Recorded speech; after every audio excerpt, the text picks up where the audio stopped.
They'll blanket you in Wi-Fi and profit off the radiation. Congregation collecting the people for that Satan. I keeps it blazing, cause I read between the lines. I ain't blind, we unwind what they're really saying. Genetically modify what you're tasting.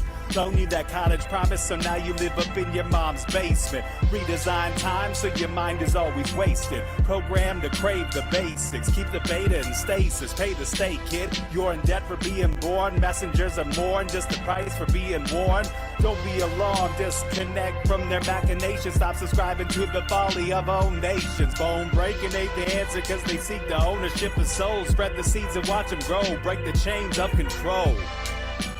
Break the chains of control. Sweet eternal balance of all that is good, true, and beautiful, friends. Welcome to Rogue Ways, another edition of the Winning Report. I might just have to call it something like that and make it #winningism its own weekly thing, because I love doing it. You love hearing it, listening to it, chatting along, watching, and it's good. It's good to remember how much we're winning. It's good to, just like we talked about in our last tarot reading, if you're not a supporter and you didn't have access to the tarot reading, you can become a supporter and get access on Rockfin, on Apple Podcasts, wherever else. And just like we said then, you know, we don't want to ignore the darkness. We can't ignore the darkness. Actually, we can't ignore reality. It serves no purpose to do so. We don't live in denial. We don't hide. We don't pretend. And we also look at the light, and we also see just how much we actually are winning. It's cool. We've already won. So there's so many people I've been working with lately too who know this, and who recognize it, who have received this message as well, that we've already won. It's just like a matter of time for the various people involved in this process to realize that. And you know, the darkness may fight a bit before it lets go completely. But we are going to look at all the stuff happening around the globe today. I said around the globe. Oh my God, who did I just trigger? A million apologies. Around the world, across the world. It's so stupid that I even have to care. So hopefully there's not actually anyone out there who does care. What's up, Dara Ray in the Rockfin chat? We've got YouTube people tonight as well. And so we're going to get on with it. I will just mention too, I thought it was hilarious. I was looking at something today that was like, you know, it's La Nina. It's not La Nina. It's El Nino. No, it's La Nina. Whatever. Like all these stupid things came about in the 90s, and they've never left us. But whatever change and whatever Gulf Stream or whatever jet stream across the North American continent, at least, is bringing big changes this winter.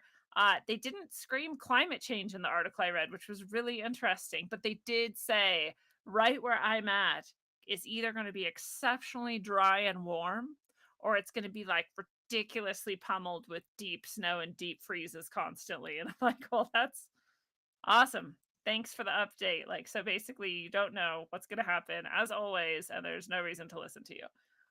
So we'll see what happens. La Nina, bring it. Maybe someday I'll wish I didn't issue that challenge. Let's see, guys. I'm always excited to see if this works, how well it works, to share the screen. It is working. I love that. So you can go to rogueways.org as always. If you know, you know, and if you don't know, you have to check it out. There's actually a lot on the site. Everything I do, and there's a lot of it, is linked here from the site. I do offer courses. I have beautiful orgone. I've got one-on-one that I do with people in all sorts of different ways. I just did a powerful healing yesterday. Was it yesterday? The day before? I really lose track of time, guys. Time, space, reality is rough for me. I'm pretty sure it was yesterday. A friend reached out and they were experiencing some heart issues. And so I sent a blessing, and it turned into a really powerful past life healing. And sometimes stuff like that just happens, you know? So even a little blessing can be amazing. And if you want to book any of those things under the spiritual support tab here, you can read about them under the testimonials links and tabs. You can just email me, send a little love, send some questions, whatever you want. There's a connect tab here, connect button here. And there's just all kinds of stuff to explore on the site. My books, of course, are here. I love to send them out to you with a channeled inscription at the front. just for you from your guides and allies. A nice little message. This orgone is always so powerful. Those who have pieces in their house know exactly how powerful it is. And if one calls to you, I encourage you to grab it and uplift your space just so much on the site. The musings tab, of course, is where I've got different things that I write. And lately I've been writing more on Substack because I'm doing a lot larger channeled messages than I thought would be coming. I know I've described to you that I was guided to offer these channeled messages, put quotes around the daily, but more regularly.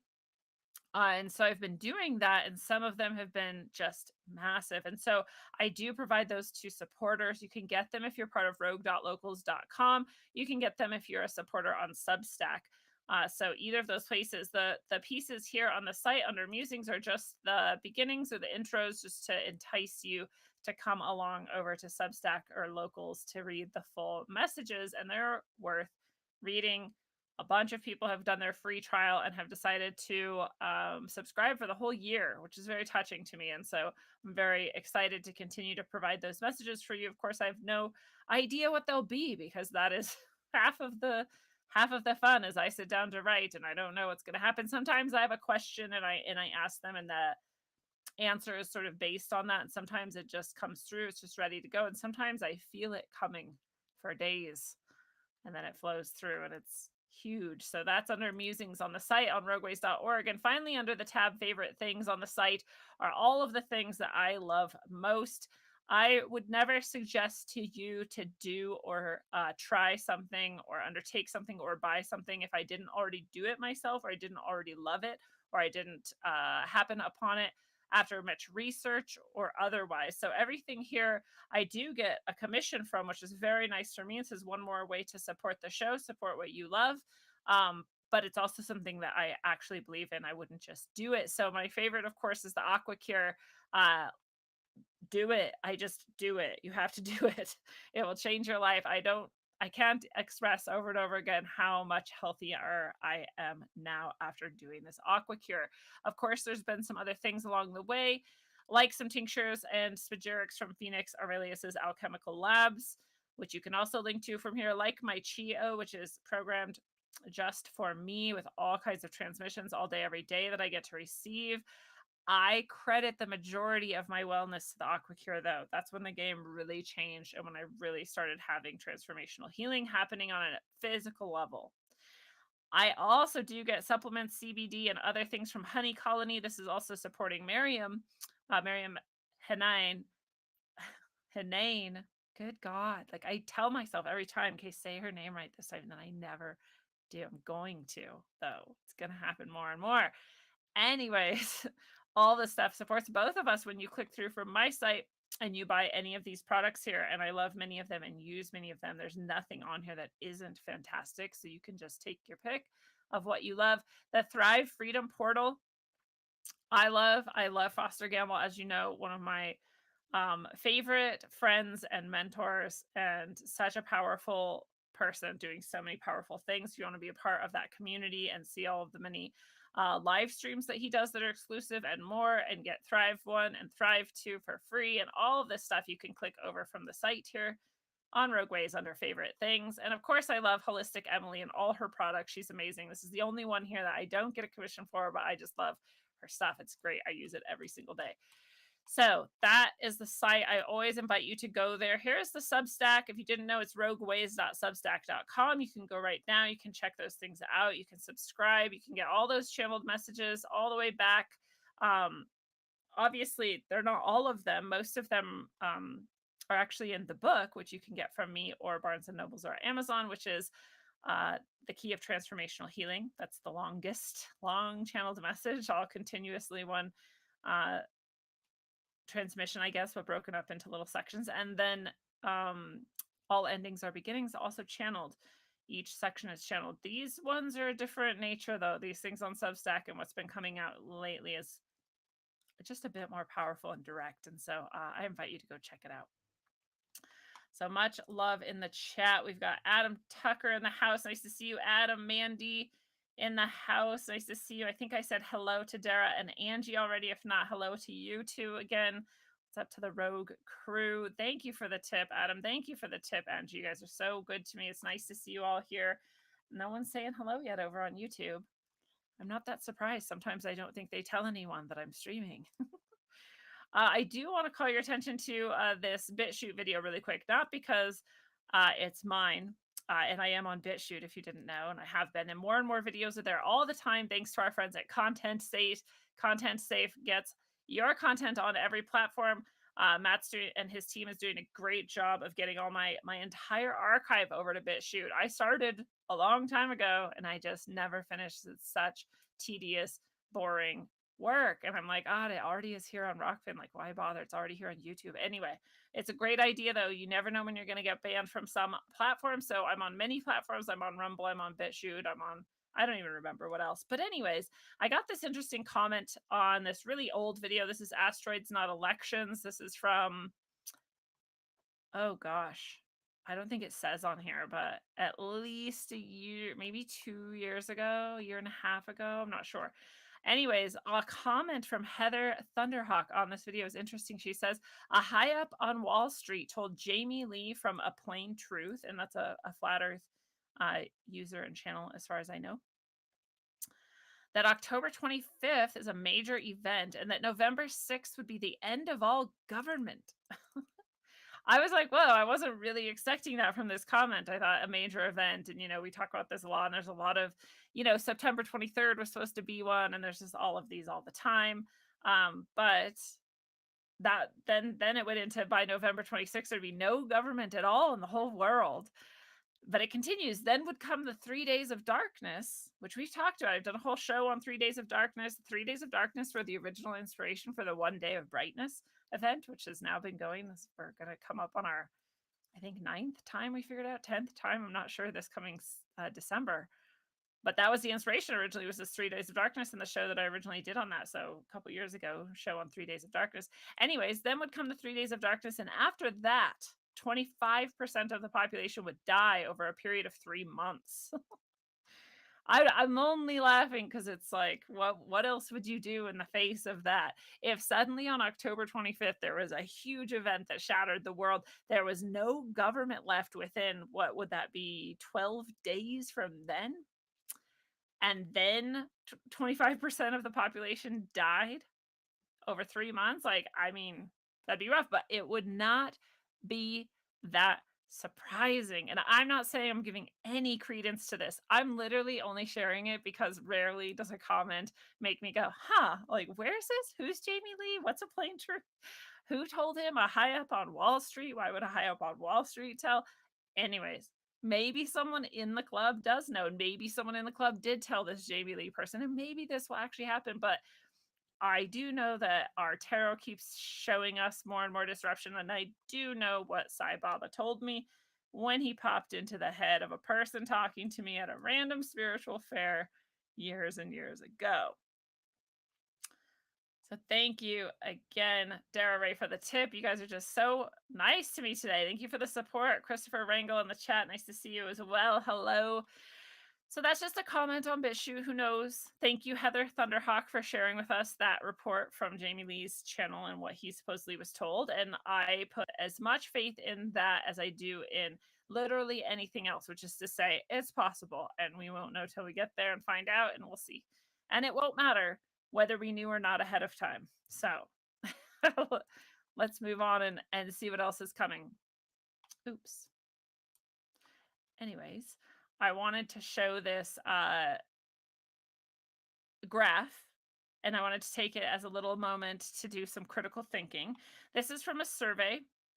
It's supposedly a groundbreaking survey by a giant nationwide LGBTQ group that works with youth. And, I've done a lot of these surveys, and a lot of times when I was teaching, there was the Healthy Youth Survey, for example, is one of them.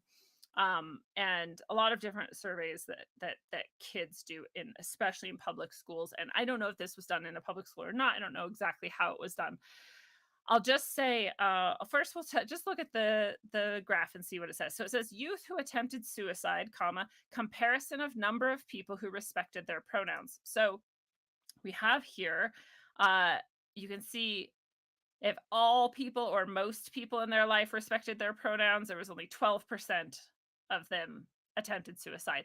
If a lot of people did, but not everyone, 19% attempted suicide. If some people did, 24% attempted suicide. If only a few, like 2 or 3 people in their whole life did, 25% attempted suicide or thought about it. And if no one did, 28%.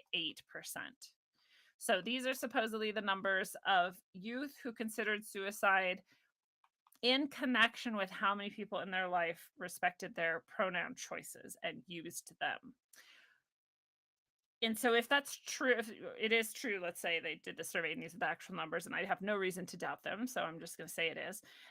Their conclusion is supposed to be that the less people respect your pronouns, the less people use your pronouns that you have requested they use, the more you're going to want to kill yourself. And so the critical thinking hat goes on, and we can just ask a few questions. For one, 12% of what? All youth? So let's just say 100% of kids in a classroom answered this question. 12% of them were going to kill themselves and also happened to have all or no one respect their pronoun usage. I'm just trying to point out there's nothing in here that controls at all for any variables. We have no idea what else these youth are actually dealing with and what else was going on besides whether or not some people reported by them respected their pronouns or not. I'm going to throw in here the student. I've told this story many times. I don't know if you specifically listening and watching right now have heard it, but I had a student who accused me of not respecting their gender and their pronouns. This is in like 2018, I think. And they said, well, you referred to me as a girl. And I was like, what are, I mean, like, honestly, like, aren't you? Weren't you? Like, no one told me you weren't. You didn't tell me you weren't. You didn't tell me what pronouns to supposedly use. The records I have for you indicate that you're a female. That's literally all I have to go off of. I also looked at you and could see very clearly and plainly that you're a female. And this was somehow a fault of mine that I had misgendered this person. And so I bring this up again as to point out how ridiculous it can be in a child's mind, whether or not someone respected them or not. And then this goes way beyond pronouns. This is just how teenagers are. I've had teenagers think that I was like, whatever. Once we sat down and talked about it, they were like, oh, you weren't being a bitch at all. Like, no, like, and I'm not saying they're always wrong either. There's a lot of people who mistreat teenagers and they perceive it correctly, but we're all very emotional, very little critical thinking, and very quick to judgment when we're young. We tend to be. So there's also that thrown in, but we also have no idea what else is going on. So all we know is that this survey is saying that as the disrespect of pronouns goes up, so does suicide. But did they also look at these same kids and whether or not they had like started using drugs in the past year? And they would say that that's because of the pronouns too. Did they look at these kids and see how many of them had been abused recently? How many people were abusing them? Anything else at all? We have no idea why these kids want to commit suicide truly. This is just a random correlation and they're drawing a huge conclusion from it. And remember, correlation does not equal causation. So it's a super loose thing. It also is very easy to just use people's pronouns if they ask you to. And I would suggest, if you can do that and it aligns with your moral standing, just do it. It's very easy. I have said, especially with adults, if they ask me to use a certain pronoun, I simply won't talk to them. Or if I do, I will just use their name every time so that there is never a chance for me to use any pronoun, let alone their chosen one. That's a really easy trick too. It's not even a trick. It's actually just how people spoke before. Like pronouns were actually like less appropriate in most cases. Anyway, correlation doesn't equal causation.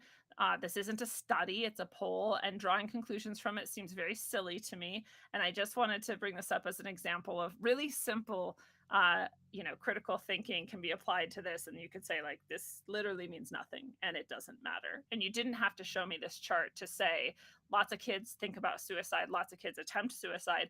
And I bet if we really got in there with a psychotherapy sort of comb, we would find a lot more going on than whether or not someone called them a pronoun they chose that day. So that's what I thought was interesting about this chart. So I wanted to Move on to the next thing. I want to say hi to Tinfoil Tiara over in the YouTube chat. What is up? Nice to see you as always. This is a funny, stupid thing. So the USDA is asking people to register their vegetable gardens for a national database. This is from Activist Post. This came out on October 4th. In a move that has many folks scratching their heads, the U.S. Department of Agriculture has renewed its push for the People's Garden Initiative, which now includes registering vegetable gardens nationwide. According to the USDA, the move is to foster a more diverse and resilient local food system to empower communities to address issues like nutrition access and climate change. But those who've been following the USDA closely for years know that they couldn't care less about your health and nutrition. So you can register your garden. I just imagine, again, critical thinking hat on, for this USDA who clearly doesn't care, like the article already pointed out, about our health or our safety or our food systems or access to safe and healthy food. Glyphosate, like, obviously doesn't care about us at all. Why would they want to register all our gardens? Well, I don't know. There's been a massive, wasn't it something like 2,000% increase in gardens, in home gardens in the past 2 years? It's something insane like that. Like, we have done such a great job, and we should do even better, and we should do more and more. We should all have dehydrators. We should all have massive stocks of salt, just like we should have tons of food growing and tons of ways to preserve that food. We should all know how to do canning, et cetera, more and more. But we've already been doing a great job. So, of course, they would like to register all of that. Bill Gates bought up all the farmland for a reason. They don't want us to have food, and we are doing such a great job that now they're like scared. Okay, well, okay, so let's get them to register their gardens so that when the time comes, we can just go through and take them out. We can make it illegal, or they can claim that they are, like, gathering all the food to then distribute it to everyone, which is most likely actually what they would do rather than destroy all these gardens, and then just come take it. And it wouldn't be efficient, and it wouldn't actually get distributed to people, and less people would eat it, and more of it would rot, and then you wouldn't have any food. No matter what their goal is here, actually, it's not good. I've never had this brand, by the way, of survival garden heirloom seeds in the seed vault here, but I did buy a seed vault like 10 years ago, and it's still going. I still use seeds from it. So I think it's a really smart thing to buy an heirloom seed organic seed vault and have that around it, especially if you can find one that's like for your zone or nearby zones in case you might have to move or shift a little bit. And then I would also suggest you start learning how to seed save, which I'm also doing more and more of. Simple things. I just have squash and cucumber so far that I've saved, and spinach. I should probably do some tomatoes and some of the peppers I have.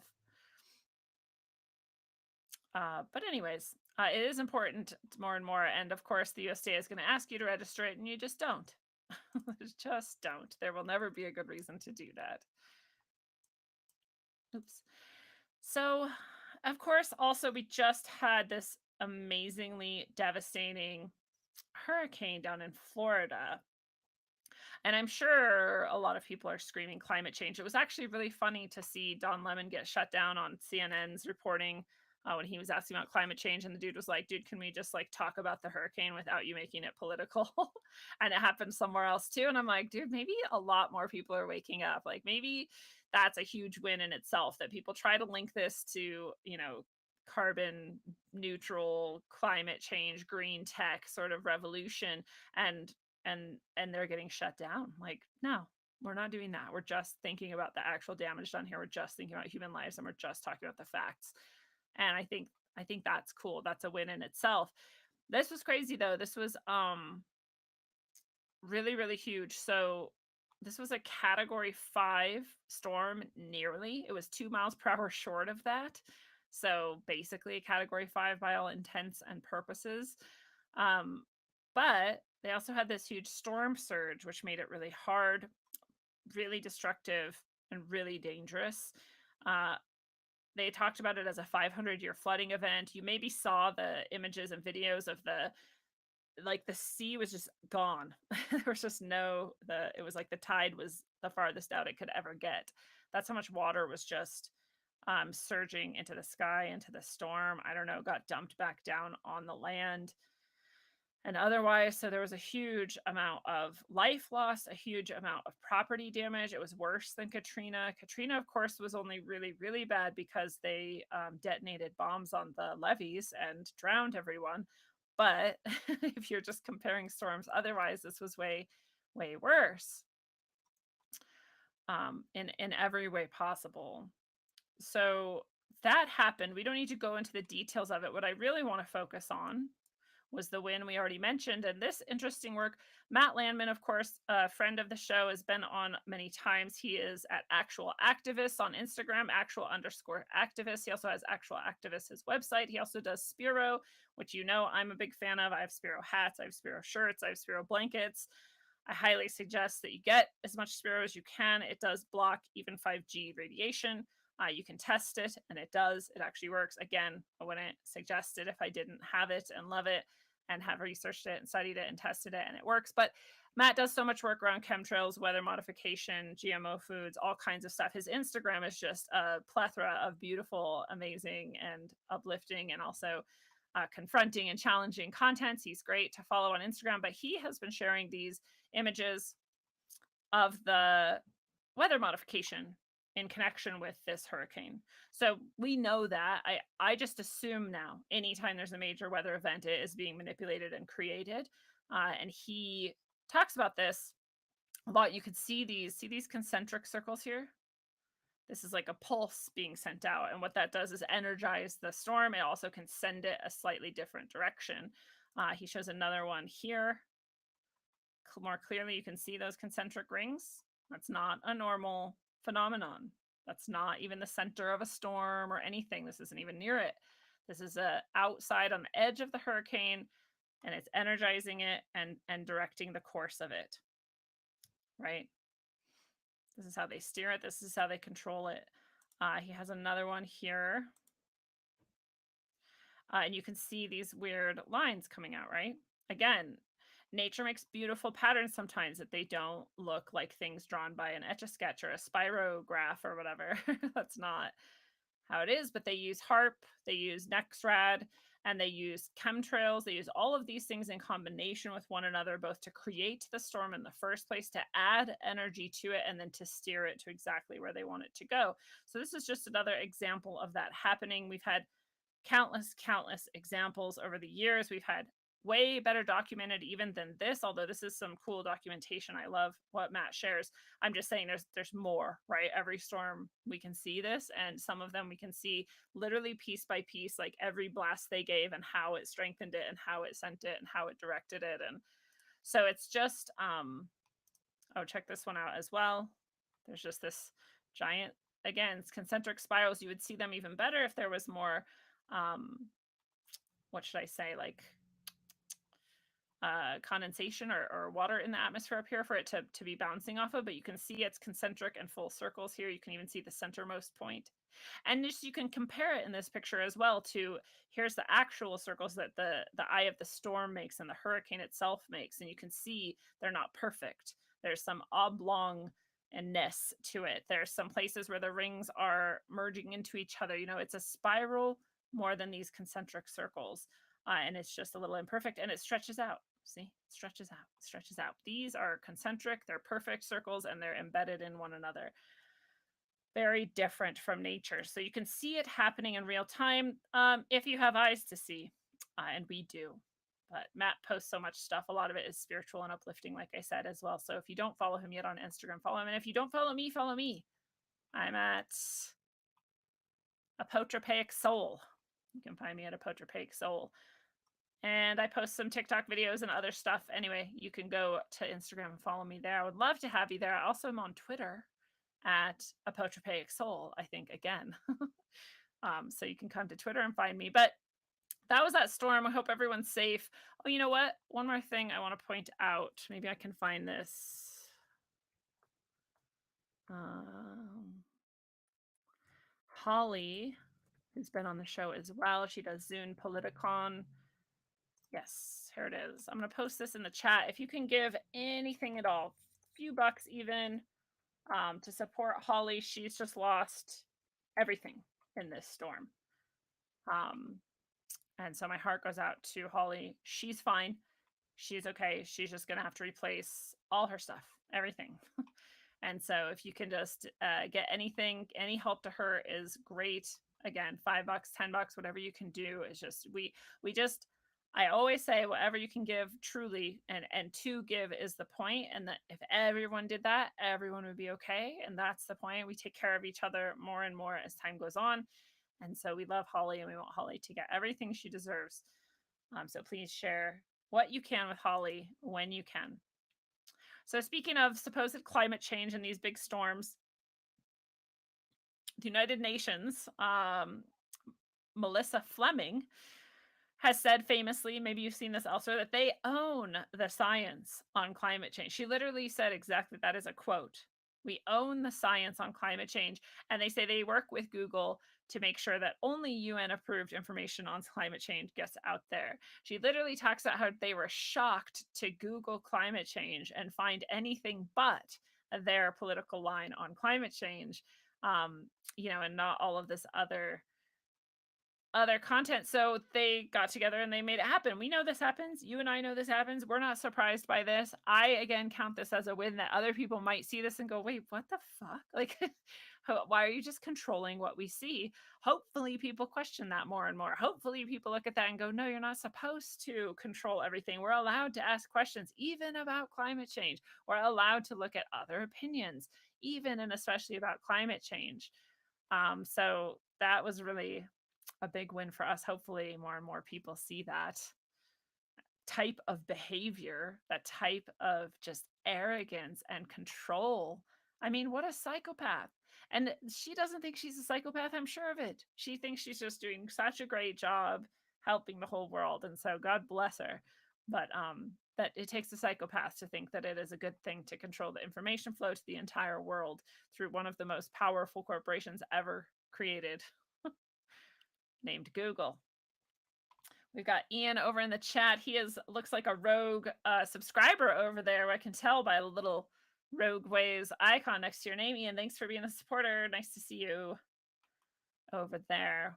We've got Maria D on Rockfin. We've got Christopher Rangel. If I didn't already say hello to you, Maria, I'm so glad you enjoy these streams as well. I enjoy doing them. They're so much fun for me. The whole thing the whole plan used to be I would interview one person a week. I would do a stream like this once a week. And then I would do the spiritual focus teaching and learning of Middle Path on Thursdays for supporters only. And then it just got into like way too many. There's so many people to interview and it's often very fun, but I want to get back to that balance. So hopefully you'll see more of these more frequently as time goes on. So that's, of course, the UN's take on climate change and their, that they should control everything you see. And of course, back to the food issue and wanting to control that as well. Over in Europe, fire burns down part of the world's biggest produce market. This is Rungus. I don't know if I'm pronouncing that right. It's a huge warehouse in the international market in southern Paris. It is one of the largest. It is the largest distributor of produce in the world, which is insane. And so they're, of course, so sad about this, but it's going to be a while before they can really continue to get food out to people. What a surprise. I don't even know if anyone's keeping track still, but we're in the many, many hundreds worldwide of produce markets, of distribution centers, of, food creation, whatever, packaging places, food processing, warehouses that have burned down, but had planes crashed into them, had trains smash into them. Like, just, it's beyond random at this point. It's an intentional takedown of our food system, as we've been saying. But again, we've all got our gardens. We're going more and more gardens, and we're not going to register them. So we're going to win anyways. And, I point out every time we talk about these, that this place doesn't really have, I'm just going to say the food still exists. Just because this place burns down or might not be in action anymore, might not be bringing the food to this central location to get it out, that definitely disrupts a lot, but humans can still get the food. The food still exists. And this is true in every famine. all throughout history is one, they're contrived, they're created on purpose, and two, the food is always still there. It's just up to people to figure out how to get it and get it out to people. That's the only challenge. I know it's a big one, but I also have faith that humans can do that. We can't do it if we don't have self responsibility. That's for sure. It won't just happen by itself. That's absolutely true. So we will grow up a bit more in this time, I'm sure. Another, speaking of food, shutting down. Oh, this is not translated, and I'm not going to take the time to translate it. But this is another huge distributor of vegetables and produce, of fruit and the like. And this is Hack, I'll say, is what it's called, HAK.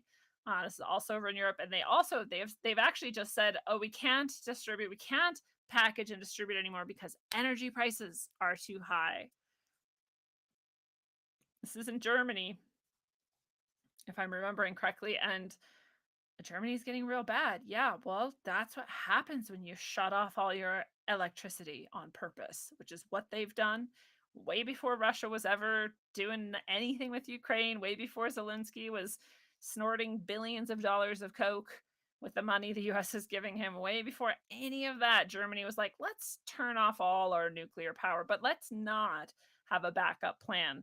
Let's not have a way to replace that electricity. Let's just turn it off and see what happens. And now people are going to freeze to death and they're going to starve to death. And apparently that's okay with them, or they would have kept that on. Again, the nuclear plants didn't go anywhere. People could go keep them on. They could go turn them back on. They could. It would take a while. It's easier to keep them on than it is to turn them back on. People could do that.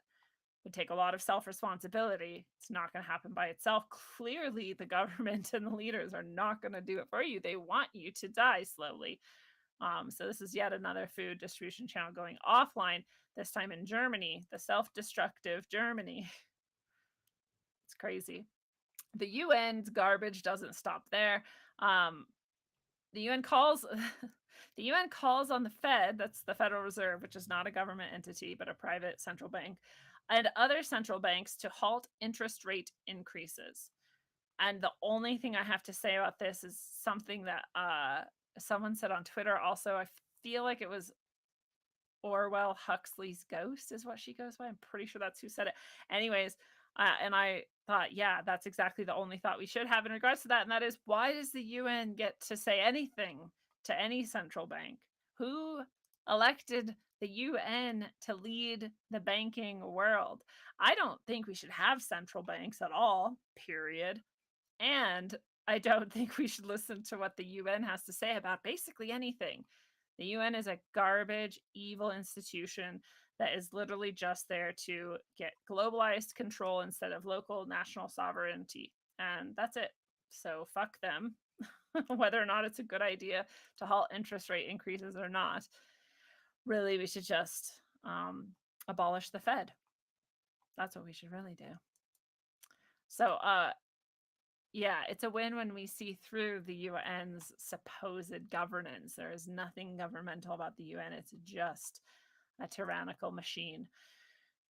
Continuing on with it, this time the European Union, similarly evil and pointless, except if you're a globalist. Europe now under the European Union might move towards crisis proofing the single market, equipping Europe with a robust toolbox to preserve free movement and availability of relevant goods and services. Just reading this should send off every alarm bell in your head. Who says it's relevant or not? Right? If it's like a porno mag or a pack of cigarettes or a bottle of alcohol or baby food and whatever, they're all relevant to someone and they're all allowed to move, be available, and get to wherever the fuck the free market says that they want them. It's none of your goddamn business, basically. What they're really saying is, when we say there's a crisis, because again, I said crisis proofing it, right? When we say there's a crisis, we get to tell you which goods go where, who produces what, how much it costs, who gets to receive it. We get to control the whole market. Oh, turns out we've always wanted to do that. Now we're just going to. The European Union is a cesspool. It's a cancer on humanity. It's disgusting. Most of the countries in it wish they were not in it. I don't know why anyone thought it was a good idea. I thought everyone had read all the prophecies of the end time. I thought we knew better than this. But years ago, watching this happen was stunning. And now watching what they're doing is equally as stunning. And that I don't think people will sit back and let this happen. I also think they control the media. They won't show you the uprisings that happen. They won't show you how successful they are. And it will be very difficult, but people can do it. People can do it. They can get out of the EU. In fact, speaking of getting out of the EU's von der Leyen, and I'm sorry, I have to apologize. I was calling her the head of the UN, EU, UN. They're very similar in my mind. But she's actually the head of the EU. So if I said that last week or elsewhere in Telegram chat or anywhere else, please forgive me. This von der Leyen, if that's her name, if that's her real name, she has threatened, of course, Italy. If Giorgia Meloni, who did win now, this was before she won, if she won, she said, well, we have ways of taking care of that. Like we have ways of making sure that that doesn't hamper us or whatever. It's basically just an open threat. So the European Union was just threatening these sovereign elections of Italy if they were in fact not controlled, and that this woman actually won naturally, which is a whole thing we could debate. As Charlie pointed out, and as I've often said myself, on day 0 this last Sunday, if you're not watching day 0 with us, then you're missing out. It's hilarious, fun, and good stuff. But he said, does anyone get to this position and without being in the pocket of these globalists? So is Giorgia Meloni as cool as we think she is? Probably not. People have already tied her to many nefarious organizations and whatnot. I still think it's possible. I do actually think it's possible that somebody could go through even those things and come out the other side and be like, nah, fuck you, I'm actually going to save my country, and have some kind of heart. It could happen. There are good people. Whether or not you can make it through whatever MK mind control torture shit they do, I don't know. But it is possible. But anyways, what should be stunning to everyone and really exposing to everyone, and everyone should be able to see through this, it's very transparent, is that this von der Leyen thinks she controls all of Europe. She is the head of the European Union, but she doesn't get to tell people who they get to vote for and what goes on in their country. She wants to, obviously, and she thinks she should and can. So if you haven't yet seen this video of this, oh, it's not going to play the audio for you, I believe. Well, that's okay, because we don't know what she's saying anyway. It's in Italian, unless you speak Italian. So I'll just read to you these subtitles so you can see. So she's, again, Giorgia Meloni, I think I just said her name was. And this is what she's saying. She says, this is about what we are doing here today.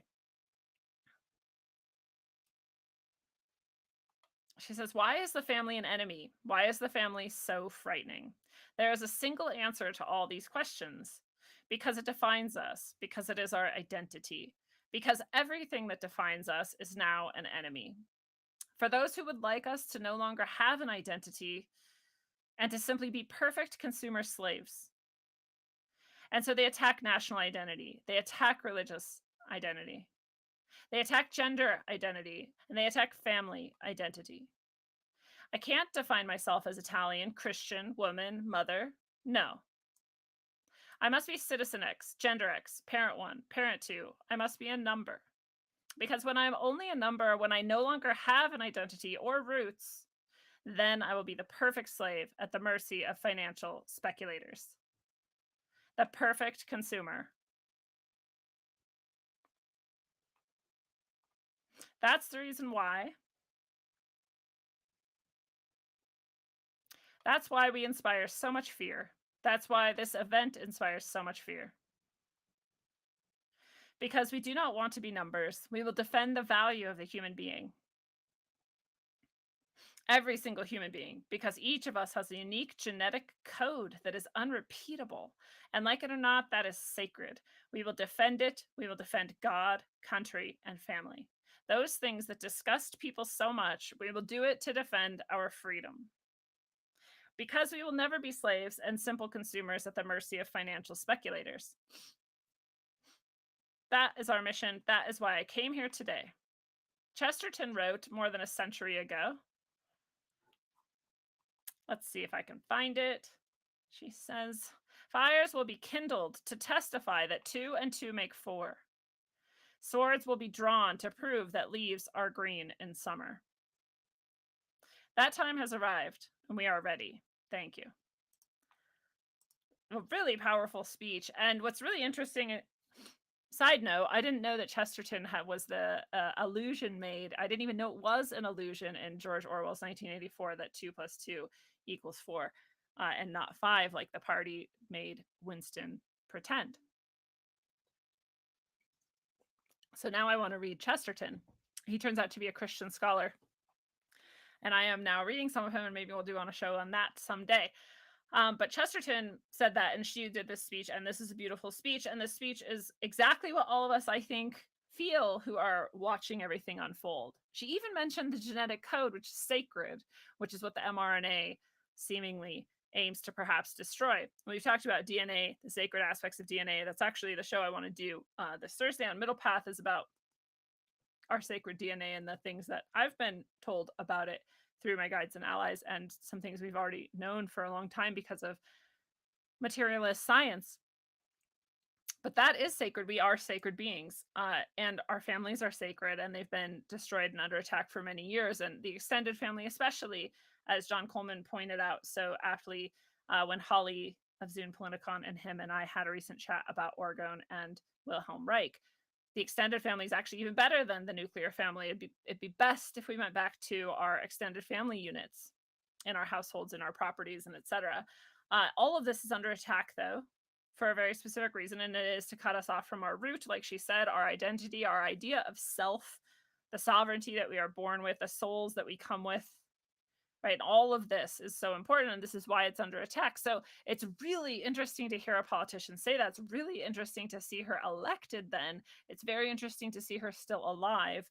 And then it's especially interesting to see her aligned with some of these organizations that have not been good for humanity if you are not a globalist. If you're like us and you just want to have your ability to have an identity with your family, yourself, your religion, your country, even your nationality. So that's amazing. I'm not sure, right? Why they would let her get to this point, why she would be associated with some of those organizations and yet say these things that are so true and so beautiful. But Johnny makes this point a lot, and I think it's very possible. I've brought it up on Day Zero a couple times. And it's the possibility that all of this actually is to create a so-called right-wing pendulum swing back. This would be, if you followed us through the Kybalion journey on Middle Path, you understand that this is one of the aspects of the universe. It's one of the universal laws, is the pendulum swing. It just does. It just swings. We talk about it. Even people who are not initiated in any mysteries talk about it like fact, because it is a fact. Is a fact of existence. If you go so far to the left, so far into this gender extremism and all these things, you're gonna swing back. And maybe they were pushing it extra far that way to be ridiculous, to be radical, and to strike fear into like what would happen if we went all that way, so that we overcorrect so far back the other direction and go so far into right-wing dominance, and that things like this that really speak to our souls will call us in, and then who knows where it goes. And I don't say this to be a fearmonger and say like never ever trust anything and nothing good can ever happen. That is not me. I'm not black pilled. I've gone beyond the black pill, straight into the rainbow pill. So I just acknowledge that anything is possible. She could actually be good. She could actually mean these things. She could actually be helping Italy. We could be snapping back on a pendulum swing and still not play into their plans the way they want us to. That could also happen. So we'll just see. Just keep it on the radar. It's at the very least a very inspiring speech and a very true speech. So I loved hearing it. Very interesting, though. I also point out, I'm sorry if I already said this before. I definitely did in Telegram a while ago, but there's this has been going around for a little while. This video specifically on YouTube was on September 21st. And this is just the quarantine camps allegedly in China. And they're just huge. So first of all, yes, China has quarantine camps. I don't know if there's a country that doesn't. at this point. So obviously it is just true. We saw it way before this. We saw it way before COVID was ever a word that people had ever said out loud. We've seen it for decades from China. Like, we know that. So I'm not contesting that at all. This video, though, it just like came up and people were like, holy shit, like, look, this is for 30,000 people. And it like literally stretches out as far as I can see. And there's just like building after building after building and all of these things. And I just was like, I don't know, I call bullshit. And I just want to share this perspective because I do think they put things like this out. First of all, China, it's very hard to get video out of China. It's very hard to get truth out of China. China wouldn't let someone fly a drone up and just look at their quarantine camps that they're building at all. They would not let that happen. And then if they did, they definitely wouldn't let it get out. So this was, I then have to conclude, most likely intentionally let out by China or created by the government itself. And then you ask why? Why would that be created? Like, to strike fear into people, to especially their own citizens, right? To say like, look, dude, we have this ready and waiting for you. Like, don't start any bullshit. And also, China doesn't need to quarantine people. Is my main point, because China will just kill you. If you remember the episode with Kay Rubachek, who so bravely created Finding Courage, one of the best movies ever, we talked a lot about this. That, in fact, is most of the movie is documenting how China will just take anyone for anything. A woman held a sign that said something like peace, joy, and love, and she got thrown in and raped to death, literally on a metal bed until she died. That's just one person, and they've been doing it forever, for many decades. So why would they have quarantine counts? And they will just kill people. They do not give a shit. Okay, so there's that also. And I don't know. I know they have quarantine camps, and I know that they will also just kill people. And so I just don't think they necessarily have 30,000 people quarantine camps. I also then just think, why? Why would you take the time to move all these people out here and put them in these little cubicles and have toilets for them? And like, why not just leave them in their houses then?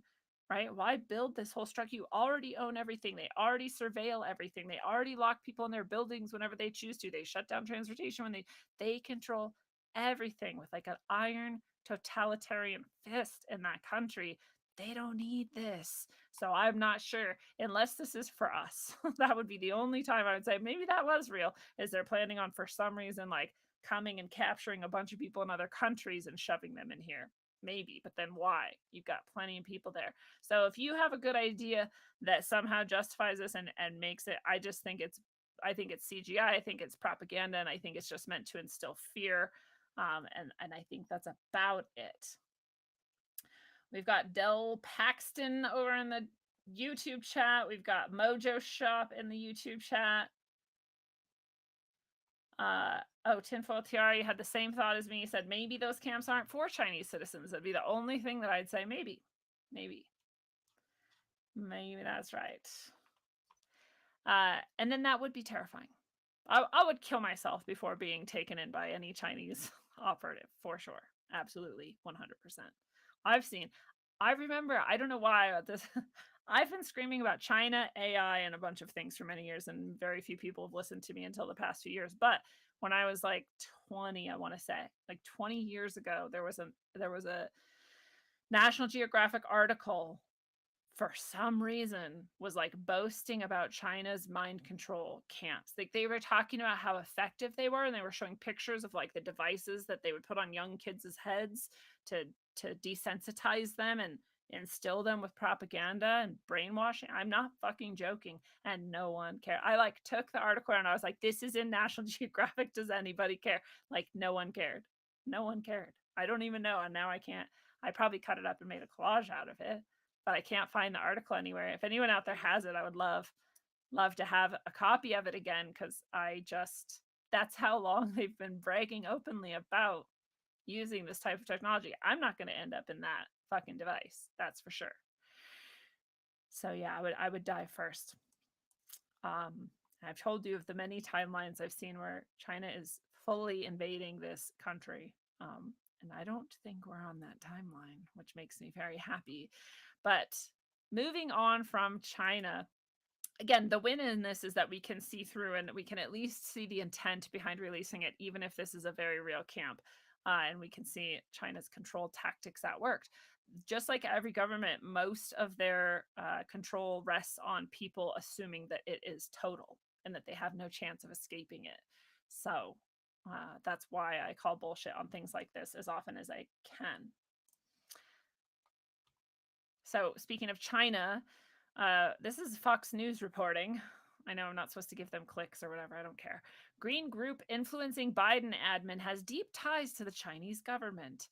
I don't know. Again, there's so many things that are treasonous between us and China. It's insane. Remember that Swalwell guy who farted on TV and fucks Chinese spies for fun? Like, that guy's still in government, by the way. He still has a job, probably because he's in China's pocket. Again, at the very greatest level, we see they're all globalists and they don't give a shit about nation, but it is still true that at a national level, things are still happening somewhat as they're quote unquote supposed to. And China has invaded fully our entire infrastructure and government and land. And this is just one more example of it. This NRDC is a nonprofit organization in New York City that has worked closely with Chinese Communist Party officials, and some officials in that organization have even worked for the Chinese Communist Party, which is a foreign hostile government that has openly stated they would like to occupy and take over the United States' land and people and resources. That's how open they are about it. They just say it out loud. It's in their documents. They don't hide it.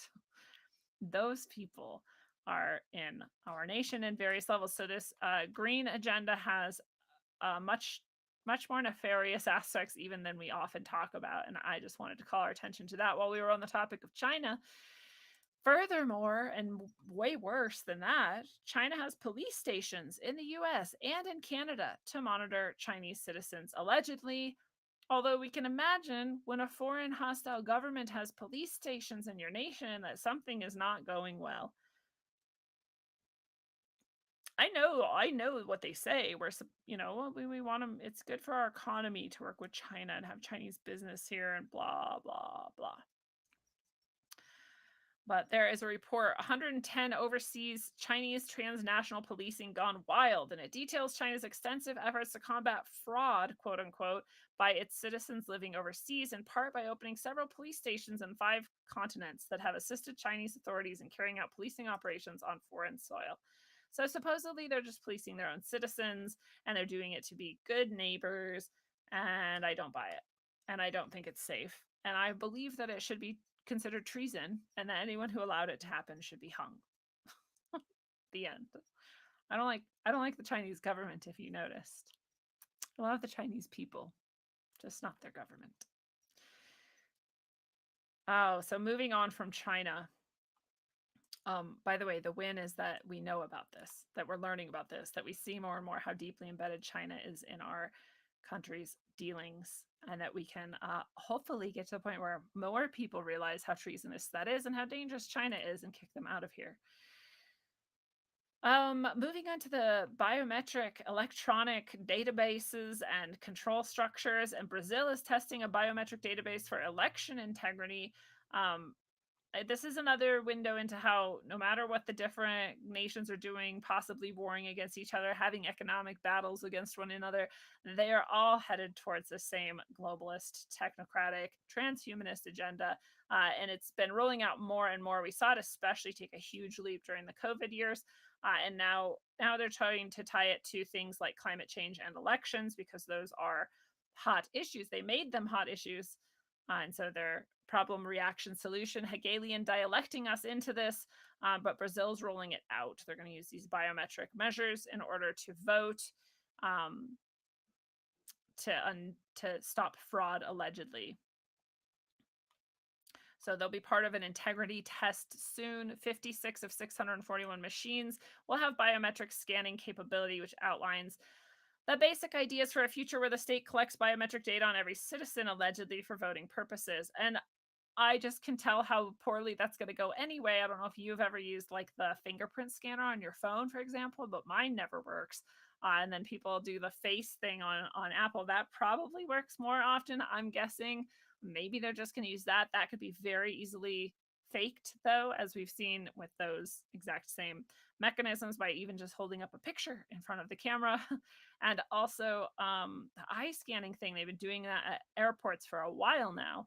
Years ago, I remember talking about and blogging about that as well. Now I guess it's much more common. I haven't flown for a few years, so I haven't seen it. But I imagine that might not work all the time anyways. I don't know, maybe they'll make it flawless because they really want it to be where we go from here. But I can imagine it being a nightmare for quite a while before then. And either way, we should do everything we can to not take part in that so that we can continue winning. But on that same technocratic front, Japan is making big steps towards a cashless society. They're really pushing people to use apps, payment apps for even payroll. For example, they want to bypass bank accounts more and more to use these payment apps. It's because it's cheaper. There's lower administrative fees, but really, it's probably to make it easier and easier to merge with the infrastructure they have in mind for whatever they're hoping we do, chipping ourselves or whatever. It's already on our phones. We're already using it in apps, and so if they can just like translate that into our body, it's way easier than doing the whole banking system and its sort of way of interacting with itself and us. That's much harder to get inside of us, if you can follow what I'm saying here. It's way easier to do our phones methods, in a chip, something much more portable, smaller, easier, and faster. So Japan is at the forerunner of this, really pushing that to become all transactions instead of just, I don't know, whatever we are already paying for through PayPal and other things like that. All transactions, including payroll, replacing your bank entirely. Banks were already bad. This is worse. So, and Japan, unfortunately, I think is going to not have any resistance to that. Japan, their social mores and their culture is just geared towards accepting that way more than ours is. So they're a great place to test it, basically.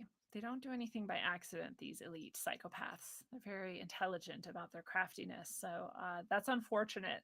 But again, we see it, and we can more and more create alternative economies, parallel economic structures that don't rely on any of this, especially barter and trade. But honestly, we can even use Bitcoin.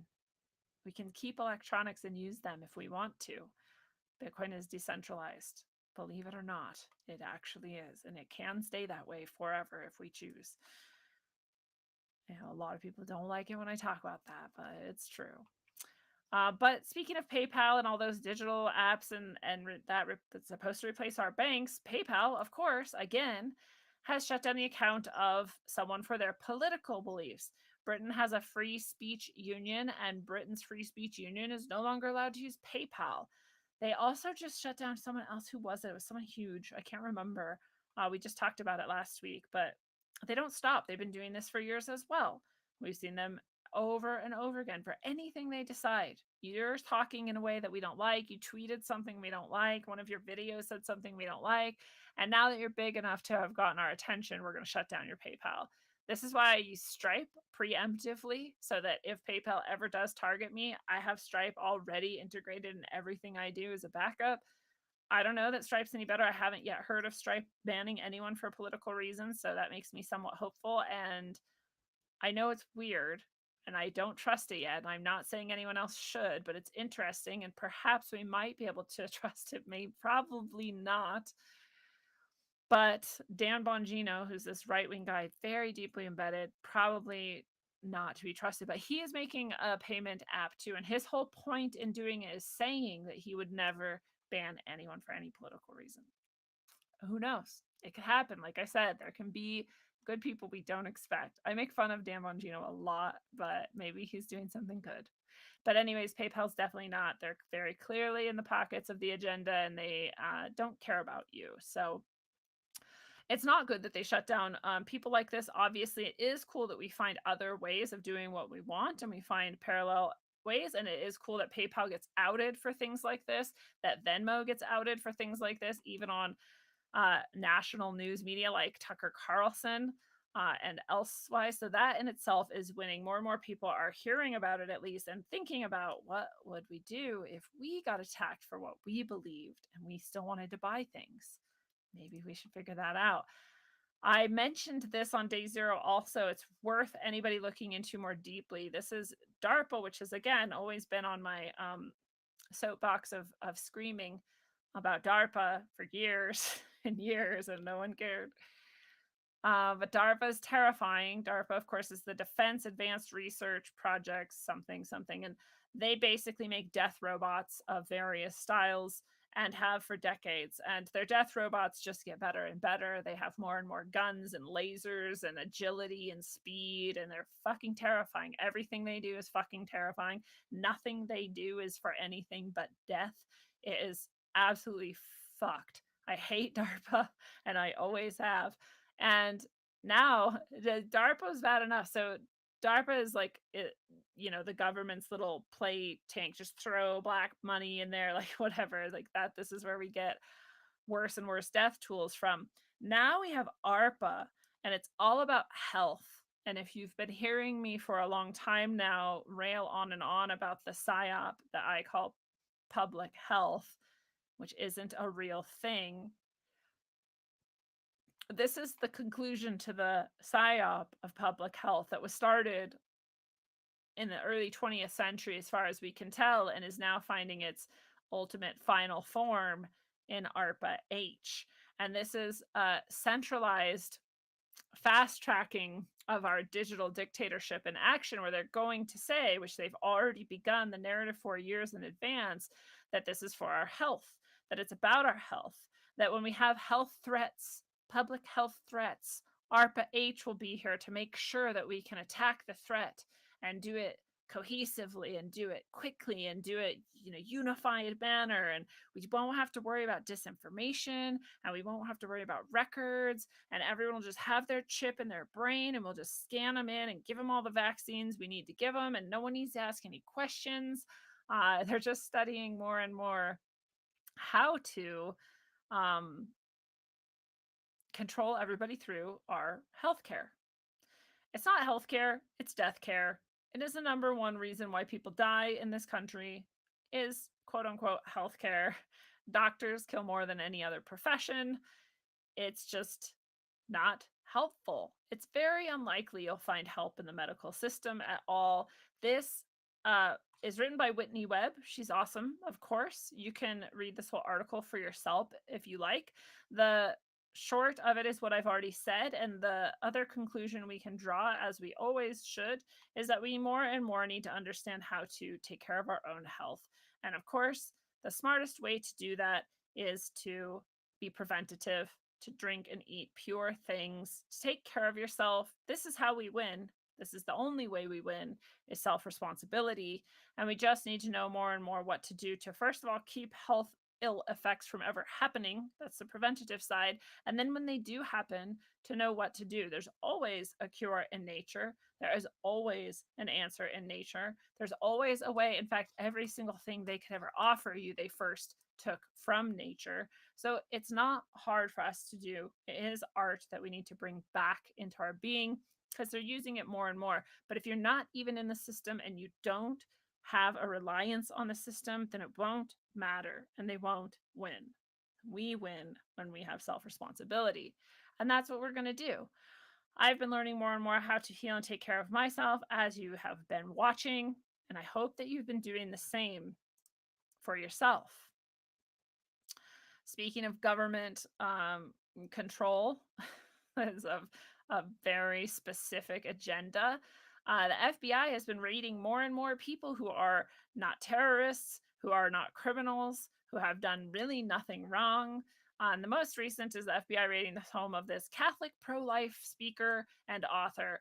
They had their guns drawn and his kids watched as they approached him and his wife with their guns. They have a lot of kids. There's 6 of them here, 7 kids in this picture. That seemingly are all their children. They seem very happy. Honestly, when I look at the picture, I think that's actually a pretty happy family. Those kids seem genuinely well taken care of, and that's not always the case. So that's my intuitive impression of them. I don't always love the Catholic Church or people who are like super pro-life or whatever. I'm not always definitely in agreement with them. And it doesn't matter. You could have replaced that word with any other religion, and you could have replaced pro with anything else, pro anything. And I'd still say you shouldn't be using the FBI to terrorize this person um, for their for their political views and work. Again, just like PayPal oppressing people for their political views. The FBI shouldn't be a tool of the government. I would have thought that anybody could get behind this. I would think no matter what supposed side you are on, quote unquote, anywhere on the 4-quadrant political spectrum, anywhere on the circle, or however you draw it, whatever you say the political arena is, it shouldn't matter where you are. Everyone should agree the FBI doesn't get to do this. The FBI shouldn't be used in this way. We should perhaps abolish it if it can't behave. We should definitely abolish the government that sent their attack dogs this way. And it seems really obvious to me, but apparently it's not to everybody. Tinfoil Tiara says, Dan Bongino looks like a pit bull. He looks very weird. He has a large head. It is weird. And I know he was like Secret Service, and I'm sure he's all types of things, but who knows? He could be good. But yeah, that's the FBI. There's a lot of stories like this lately, more and more of the FBI just targeting people who are just so happen to possibly be at January 6th. There was actually someone who I think wasn't even there, but someone said they were, and so the FBI just raided their whole house and stole all their electronics and won't give them back. Like it's just crazy. It's just so crazy. So the more governments are like this, the less legitimate they are, if they were ever legitimate to begin with. And there's just one more way we're winning, by seeing how illegitimate our government is and how little we should pay attention to it. Definitely shouldn't allow them power. Again, in government overreach, public buses across the country are quietly adding microphones to record passenger conversations. We were joking about this on day 0. Like, what do you think you're going to learn from buses? But you couldn't already learn from, I don't know, every single phone in this nation that you have access to, NSA? Like, why would they need bus audio? It's very interesting. I don't know. And I sometimes think they do things like this, just like the China death camps or whatever, that is like just to scare you to thinking like, oh my God, things are getting like really oppressive and bad. And I'm like, I don't know. They don't seem any more oppressive than they were 20 years ago. It's just more obvious now. But maybe this works. Maybe it scares a lot of people. I don't know.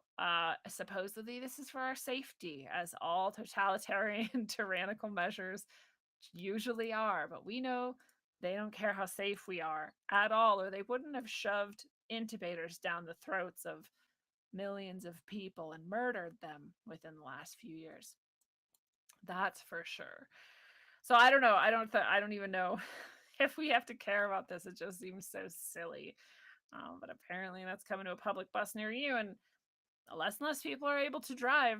More and more are on the bus, and maybe they're just expecting revolutions and they think they're gonna like, I don't know why they would do this. It's so stupid. So anyway, we're still winning. We're psychic. We don't even need to talk on a fucking bus. Just beam it to each other. This is so gross. You guys, this is children'shealthdefense.org. It's a good site. There's a lot of good stuff here, often about vaccines and different medicines. But this is an article they did about big chemical. And this is Impossible Burgers. The title is, Could Impossible Burgers' key GMO ingredient cause weight gain, kidney disease in humans? Yes, the answer is yes. The answer is a rat feeding study commissioned by Impossible Foods suggested the Impossible Burger's key ingredient, genetically engineered soy legemoglobin. I'm not sure how you say that, but I'm pretty sure one of those is the right way. That this caused the rats to develop unexplained changes in weight gain, changes in the blood that can indicate the onset of inflammation or kidney disease, and possible signs of anemia. Of course, GMO soy, and whatever this legemoglobin is, probably is like the main culprit, and that's probably why they use it. It disrupts hormones that can cause changes in weight gains. The level of hormone disruption we deal with is insane. adding a bunch of soy to it is not going to help anyone. But that, I think, is their whole point, is to make us all like sexless, fat, brain dead fucks who have like no one to turn to and no connection to our souls or the earth. And we're we can't escape at that point, which is why all of us here are not going that way. And we're winning and winning more and more. And we're helping other people win more and more too by being like, dude, I will buy you like any vegetables you want if you just don't eat Impossible Burger patties. Like, do you want me to mash the vegetables into a patty shape and grill them for you? I will also do that. Just don't eat whatever the fuck that is, please. Like, what the fuck, dude? If you're like, I want to eat veggies, someone hilarious, his name is Thanos. He's a rapper from the East Coast. He was actually on Rogueways a while ago. And we did an interview together, and he's awesome. He was really cool music too. But he was saying, dude, vegans are like the most confused people ever. Like, why do they need all these burger patties and like fake chicken nuggets? Like, bitch, if you want meat, eat meat. Like, why do you need it to look, smell, and taste like meat? Just eat the meat. Or don't, and eat vegetables. So I thought that was funny. It's an interesting point. I always just point out, like, if you think you're doing it for moral reasons, I talk to plants too. They're also conscious. Like, you're not escaping that by just eating plants. They're definitely just as conscious and beautiful souls as animals are. The universe doesn't mind us eating one another. It's part of the system. It's part of how it goes. It's part of how energy stays in the system forever and ever and ever.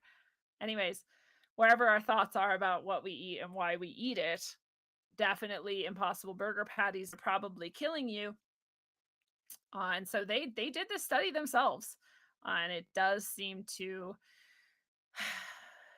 kill people. They maintain that it is safe to eat, but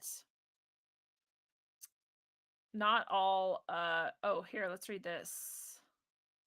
The FDA was concerned. Wow, for once the FDA was trying to maybe protect us. That's interesting. The FDA said, although proteins are a part of the human food supply, not all proteins are safe. Information addressing the safe use of modified soy protein does not adequately address safe use of soy hemoglobin protein from the roots of the soybean plant in food. And so they did this test on it to be able to, sell their product. And it turns out that the use of soybean legemoglobin seems to have unexplained transient decrease in body weight. So they started losing weight, increase in food consumption without weight gain. So they had to eat more food and not gain weight. God, especially if they're going to reduce the food supply significantly and we don't win and don't have enough food for ourselves, which isn't going to happen, but even if it did happen, then they're going to like starve us out by giving us a bunch of shit to eat that we can't even like gain weight from or something. I don't know, man. Changes in blood chemistry, decreased reticulocyte, which is an immature red blood cell count. This can be a sign of anemia or damage to bone marrow. Decreased blood clotting ability, decreased blood levels of alkaline phosphates can create malnutrition or celiac disease, increased blood albumin, which can indicate acute infection or damage to tissues, especially kidney disease. Decreased blood glucose and chloride can indicate kidney problems, and increased blood globulin values, an inflammatory disease and cancer-related factor. All of this from eating this shit. So, further reason not to eat that shit. Try to help your friends understand that just eating regular produce and vegetables is way better. And if they want to grill it, it will still be delicious. It's not hard. But I also want to remind us another way we're winning in this is, as Charlie pointed out, which I didn't know before Charlie pointed this out. I think this was another day zero thing that Charlie added, which is that these places, Impossible specifically, pays stores to stock this. Like, they're trying to get people to start eating it, but nobody wants it. So they have to pay the store to stock it because the store doesn't have an incentive to stock it otherwise because no one's buying it. And they're just hoping by keeping it there long enough that you'll just start to like get curious or accept it as a part of your food routine and start buying it, which is so cool. That like we're really winning. If they can't even fucking sell this shit, they're just like throwing it away. Plus it's probably humans. So anyways, speaking of genetic modification, they also released genetically modified mosquitoes in many places. And I was screaming about this 20 years ago too. I actually don't remember. Maybe it was closer to like 2009 or something. The first time I heard of genetically modified mosquitoes being released, I believe it was in Brazil. And I believe shortly after that, Zika occurred. So I guess it wasn't even that long ago, because that was not that long ago, was it? Anyways, whenever they first supposedly released genetically modified mosquitoes, I was one of the people screaming about how stupid that was. Very obviously so, to mess with nature at all. To genetically modify anything is incredible hubris. To then release like an entire population of genetically modified beings into the wild is incredible hubris. And who knows what literally like thousands, millions of years of effects that could have. Nobody cares, apparently. But this is even grosser because they're using these mosquitoes to inject vaccine into people. And the only good thing about this is that the person who was supposedly successfully inoculated with this vaccine had something like over 200 bites before they measured any sort of increase. So if they actually get this working better, it seems like it's a far way off. Although I always wonder if they actually already had it working way better than this, and this is just their slow rolling out of their ability to do it. I don't know, but I maintain that I do not give permission to be vaccinated by anything ever, including genetically modified mosquitoes, that my body will do everything it needs to be able to get rid of whatever they might inject into me via those methods, if that ever happened, which I do not consent to. So yeah, it's really gross. It's just another way. Supposedly, there's all kinds of reasons. They're like, oh, we're going to release genetically modified mosquitoes to get rid of malaria, and we're going to release them to get rid of themselves. They're going to be self-destructive. They're going to like eventually make it so there are no mosquitoes anywhere in the world, which is like, you think it'd be cool until you realize something eats mosquitoes and something eats that and something eats that, and the whole ecosystem could collapse. And now they're like, oh no, we're going to do it so we can inject you with shit. And you're like, well, again, who gave you permission? Who fucking voted you the master of the world and of all like genetic life form? It's just fucking crazy. These people are psychopaths. And that there's people who are excited about this. They're like, oh, science did this. Yay, science. I'm like, this is a cult. This is your religion. You have no question about it. You don't even wonder. You just go, well, science did it, so it's fantastic. Like, well, science got rid of like 7 billion people. How fantastic. They would still celebrate. Lindsay Smith in the chat, nice to see you. Dara Ray says, it's weird because nobody talks on public transportation anymore anyways. That's absolutely true. And if you do, you're like strange and people are scared. You're like, dude, we're just people. Let's just be people. Yeah, we just need some more bats. Just genetically modify the bats and then get some more supposed pandemics out here. Bearsworth in the house in YouTube. What's up, Bearsworth? Tinfoil Tiara says, my oldest son and his girlfriend were vegan for 6 years and all they ate was processed food crap. Yeah, that's the other thing about a lot of these diets. People are like, I'm paleo, but I eat from packages. Like, well, you're really missing the point then, right? Or like, I'm vegan, but I just eat bread and pasta. And you're like, well, I mean, that's also not good for you. Like, eat a ton of vegetables. I think that's great for most people. And then maybe some meat. And then maybe some fruit. And I think like that's a pretty decent diet for most people. This is interesting. This is from Brownstone. I've talked about them before. I like their work. They're pretty normie, honestly, but they do good investigative type stuff and good exposure on some of the things that should be obvious, especially even to normies. And so they're pretty cool sometimes. And they say the FDA is using COVID vaccines as platform technology. And they're just describing, we've talked about this before, but they've done a lot more removing of the red tape the FDA has and allowing now any vaccine to be rolled out for anything, because their new rule is that if any previous medication, quote unquote, has been successfully rolled out and accepted, and you're made either by the same process or the same company, that you don't have to go through the same testing. We don't have to know what's in it, and we don't have to test it. And this is fucking insane. That's insane. Again, Shouldn't matter where on the spectrum you are. Shouldn't matter, like, if you're a doctor, a nurse, a fucking surgeon, a person on the street, like a well digger, like anybody should go, what the fuck? What the fuck? No. Like, what the fuck? So the World Health Organization is backing this also. It's fucking crazy. Um, Everything, of course, should be evaluated on its own. Obviously, I don't know why that should have to be said out loud, but especially more mRNA injections, especially those, already weren't tested enough, already didn't undergo actual clinically rigorous trials once ever that we know of in the whole world. So yeah, obviously those should not continue to be just pumped out, but that's what they're saying, is that you can just do it. And so this is a good article that goes into all the aspects of this. This is written by Robert Malone, who of course um, has become famous over the last period of time as well because of his connection to specifically mRNA technology and his work with that. So yeah, this is disgusting. Of course, genetic manipulation of humans, therefore, is ongoing. They're not done yet. Not done. They're gonna keep trying till they get it perfect, I'm sure. Despite that, these specific vaccinations, this is a study, this is published in the Institute of Pathology. This is from 2022.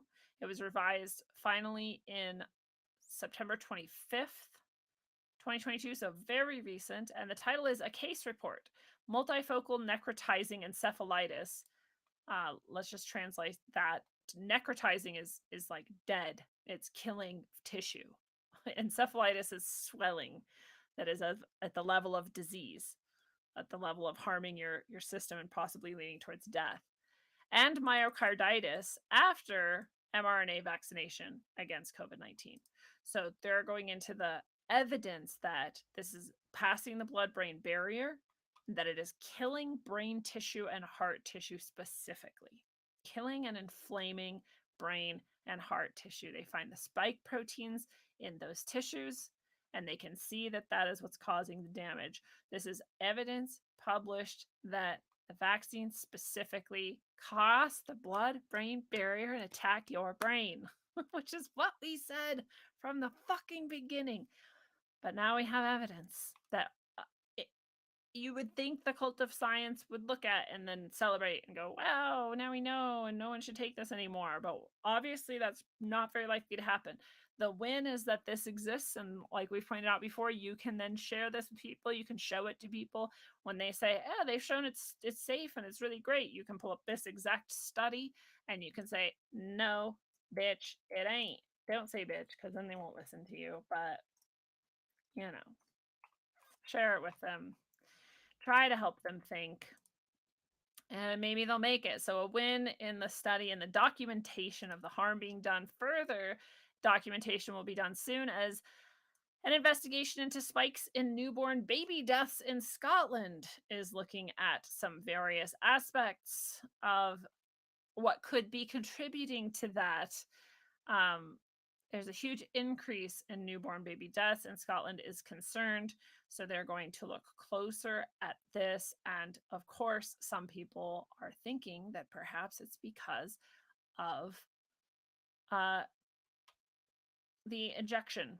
And it's possible, right? There's also further studies we also talked about on day 0 the other day that they're finding mRNA in breast milk, which they told us there was no possibility of it, these spike proteins or the mRNA of getting into people's breast milk. And here we are finding both in the breast milk. So, if it can cross the blood-brain barrier, it can cross the placental barrier, it can get into your breast milk. Like, there is no containing this. I would just not have a baby if I had been injected with this personally. But that's very disturbing that it is also then affecting the most innocent among us. And what does it say about a society that doesn't protect the most innocent and helpless among us? Very, very much it doesn't say good things. So it's a win that we're looking into it. It's a win that we might actually find it. It's a win that it might then show people don't inject untested mRNA, and we'll see. Of course, possibly because of these exact things that are coming out more and more, perhaps exactly because of some further wins we're going to see down the road here to tonight's episode, Pfizer CEO pulls out of testifying to the European Union Parliament COVID panel. Of course he does. Of course he does. I doubt the questions were going to be that tough, but they're saying like, oh, it's going to come down on him, and he's like trying to get it. I don't know, dude. They're obviously all in on it together. Then again, they usually have a sacrificial sheep or the scapegoat that they're going to throw under the bus, and maybe he's scared it's going to be him. But I don't know what pulling out is really going to do. Unless people just like forget that COVID even happened, or that anyone cares, or that you might want to hold people accountable for their products or whatever. But it is interesting. But also that Ursula von der Leyen, who was threatening the Italian new prime minister, that we saw that speech from, that was so moving, whether she's a good girl or bad girl. That EU head, Ursula, she has connections with this high-level CEO of Pfizer, Albert Bourla, and that's part of what was going to be scrutinized. And that would be really interesting if these multi-billion-dollar shady back of the house dealings would be exposed. That would be a huge win. So I hope he does go testify, and I hope it is exposed, and I hope more and more people like realize just how disgusting all of this was. That would be great. Maybe they would break them out of some of their programming and they'd be free at last. This is hilarious. I brought this up on day 0 as well. New study says smart thermostats actually slightly increased electricity and gas consumption. Didn't decrease it. And maybe it's only slight, but it's still increasing. And this article may or may not mention it, but in addition to perhaps increasing consumption and not in any way helping decrease consumption, they also seem to transmit even more electric and magnetic radiation poisoning. So smart thermostats, just like smart meters and smart anythings, are bad for cellular health. And so there's even more reason not to have them. I think it's hilarious. I think this is exactly what we need for the people who are so obsessed, again, like a cult, religiously attached to the green agenda. We can use things like this to go, maybe that's not the best way. It's cool. Let's take care of the planet, but maybe not like this in this centralized technocratic monopoly of power sort of way. Another huge win. I think it's hilarious. It's sad for the loss of resources. That's not a great thing ever. But this company has recalled all of its electric trucks. Remember, we have been talking, especially on day 0 and also on Rogueways, about the California, at least, mandate that all truckers who do shipping have to have electric trucks by right now, I believe. And so they're have to make all these electric trucks so that we can get them out and get shipping done. How stupid do you have to be to think that an electric truck is going to be good at shipping shit? Have you ever driven an electric car? Like, they have no power. How many fucking batteries are on this thing? Like, that is a giant explosion waiting to happen. And we've seen so many fires break out in these things. So many fucking fires. I don't know. There was a year where I just saw car after bus after bus on fire wherever I went. And I was like, are these all electric vehicles? Like, a lot of city buses have been at least part electric for a long time. So probably, but many of these have been bursting into fire. We've been covering that for a while as well. Well, now Nikola Corp, which is different from Tesla, which is silly. There should definitely not be 2 travesties of Nikola Tesla's names in existence, both of them making the worst possible thing for the environment that's the least Tesla-like possible. Like, actual Nikola Tesla would be like, what the fuck, dude? Like, he would be like bashing his head into the wall. Like, you still don't fucking get it? Like, the whole point was to get it from the fucking ether. God damn it, you assholes. That's what Nikola Tesla would be doing right now. But apparently there's also a Nikola Corp making electric vehicles, and their trucks are being recalled because they're dangerous. They're exploding. They burst into flames. They kill people, and they can't fucking ship shit. So that's a win because It just proves this whole fucking thing is a farce. It's pointless and it's just meant to control you, not help you. Oh gosh. So this is neat actually. This is also a big win. We're getting into the purely win section. A lot of that was the darkness that we're seeing the wins through the darkness, and this is now getting into the just pure goodness section of the show. This broadcast special reveals more about Havana syndrome, how microwave energy interacts with the brain, and the cool thing about this is that this microwave sickness, this electrosensitivity, they say it was discovered in the 1950s. It was actually discovered way before then. If you read Electric Rainbow, I highly recommend you do if you haven't yet. I'm sure you've been hearing about it for a couple years. It's got really popular about 2 years ago because of its possible connection with what we call COVID. And way before that, the first ever people who experimented with any level of electricity noticed sickness from electricity, and we have noticed it all along. Maybe it was more officially documented in the 1950s. I don't remember. But it is cool that we have more acknowledgement now that this is an actual thing, that it's not a psychological issue, that it's not in people's heads, that they're not imagining this. And this is part of what we pointed out in the past, talking about this Havana syndrome situation. This is when the U.S. Department officials were down in Havana at the U.S. Embassy there, and they all got sick. They all heard certain things. They started having weird effects. And it's been years now that they've been fighting for compensation because they all kind of knew that they were exposed to something, that they were targeted with something, and that it was some kind of an attack. So whatever this electromagnetic attack was has been proven that it was some sort of microwave energy electromagnetic attack, and our government had to compensate them. So that was a huge win in itself. And now there's this CNN special, and it's called Immaculate Concussion: The Truth Behind Havana Syndrome. And I haven't watched it, and I'm sure they do exactly what they do with anything else. I'm sure it's like cheesy and dumb. I'm sure they discount it in some ways. But the fact that they even addressed it is really interesting to me, and especially because they seem to, in the special, specifically document that there are measurable effects on the brain, especially the heart. Also, I don't know if that's in this show, but that's also very easily shown, and that there can be so many different types of symptoms from this, and that is a huge win. Like, if how many nobody watches CNN, so I guess it's not, maybe that's why they put it on CNN and not something else where people actually watch it, but it's possible that that would be carried to other places, and that, who knows, maybe more and more people are going to understand that this is a real concern, a real issue, and that maybe we should pay attention to our EMF soup that we create more and more of. So out of these diplomats, 43% of them had an MRI result finding T2 hyperintensity in the white matter of their brain. 76% had headaches, 57% had nervousness, 76% had memory problems, 71% had impaired concentration, 67% felt cognitively slowed, 86% had sleep problems, and 67% had irritability. I will point out, if you go get some Spiro gear and you want to have a hat or a shirt, and maybe you even sleep in that, you can protect yourself from a lot of those, all of those effects of EMF poisoning, because it shields you from it. Or you can use the paint that you paint on your walls that blocks EMF radiation. You can do lots of things. I want to do more and more of those things myself.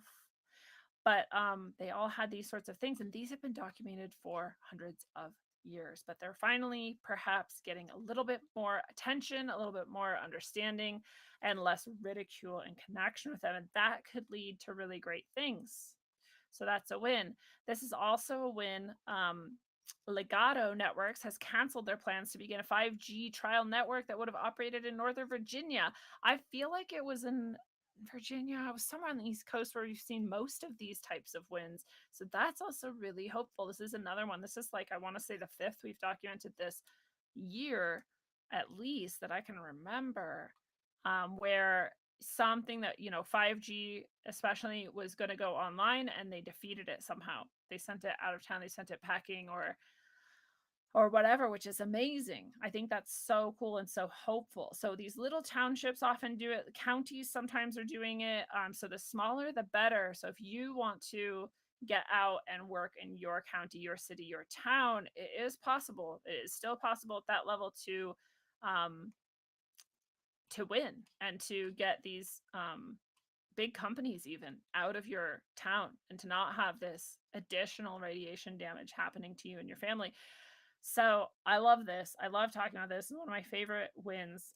Again, because I'm often of that mind that the local and the smaller is still where we can do some good work, and I love seeing the evidence of that. So we're winning, winning, winning, and we have won. This is another win against the radiation from cell towers and wireless networks. A state house subcommittee had voted for policy action in regards to this.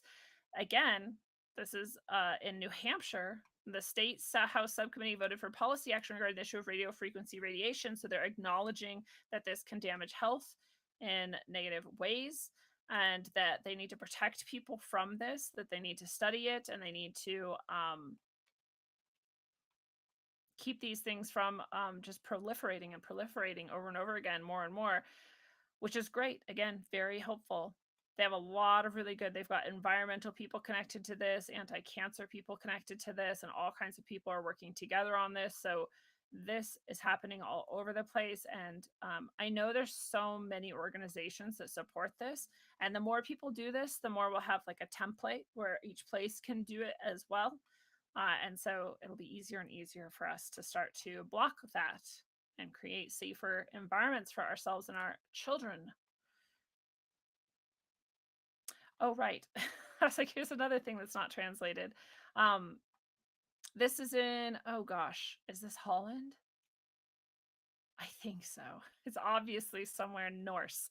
And they're recommending that they no longer inject 12 to 17-year-olds with these mRNA alleged vaccinations, which is great. I don't know how many they've done already, but the fact that they've realized that it's not good and they're stopping is a big win for us. The more places do that, the more other places can do that.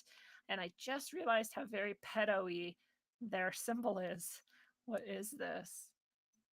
I hopefully this is just this website and that's just their symbol and it's not like the national symbol. Do you guys see this like heart embedded in the heart? That's pretty pedo-y. If you know your pedo symbols, that's one of them. Anyways, so that's good. We're saving 12 to 17-year-olds up somewhere in the north. And this is huge too. ICANN, which is the oh gosh, something. I used to know what ICANN stood for, but I can't remember right now. We're about to go there though, and I think they say it on there. We've covered ICANN many times because they have so many good resources for people who are resisting or trying to help other people understand the dangers, especially of vaccinations. But they just want a huge lawsuit against CDC, forcing them to turn over their V-Safe COVID vaccine injury data. Now the official records of 10 million recipients is in a searchable dashboard that you can use exclusively at this website. So here's the site. I'm going to put it again in the chat for you guys. So you can share it, you can look into it, you can search it yourself. I feel like I talked about, like I'm having deja vu. Like I feel like this was a long time ago, but this was just tweeted yesterday. Yeah, yesterday. So this happened recently. But VSafe was a smartphone-based program to collect health assessments after COVID-19 vaccination, and 10 million people signed up and submitted their reports after their vaccinations. And so ICANN, which is Informed Consent Action Network, there we go, activated its legal team to sue the CDC twice, and the CDC finally gave into the court order requiring them to release that data. So now we have that data.